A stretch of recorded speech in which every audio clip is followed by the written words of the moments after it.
And hence, here we are given that the speed of a railway engine is 42 kilometers per hour when no compartment is attached. And the reduction in speed is directly proportional to the square root of the number of compartments attached. He is trying to say that the speed will reduce when compartments are added because of their weight. So 42 will become 42 minus something. That minus something is actually proportional to the square root of number of compartments attached.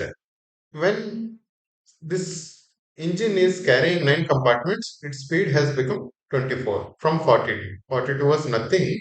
When 9 are added, it became 24. What is the maximum compartments it can carry?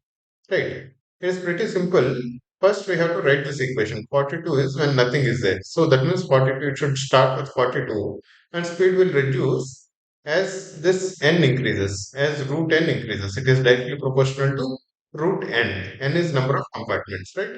It is directly proportional to, reduction is directly proportional to number of compartments, square root of number of compartments. So directly proportional means there should be some constant. 42 minus c root n, let's say, is the equation. When n equals 9, speed is 24. Let's substitute.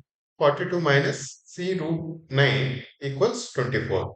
Root 9, 3c, 42 minus 3c equals 24. That means c equals 6. So we know 42 minus 6 root n is the correct equation.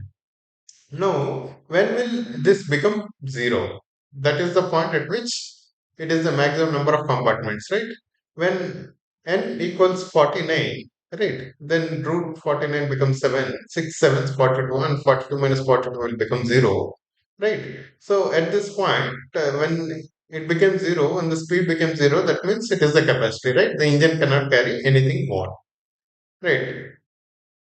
It's a small problem. We just need to write the small equation. Great guess. Thank you.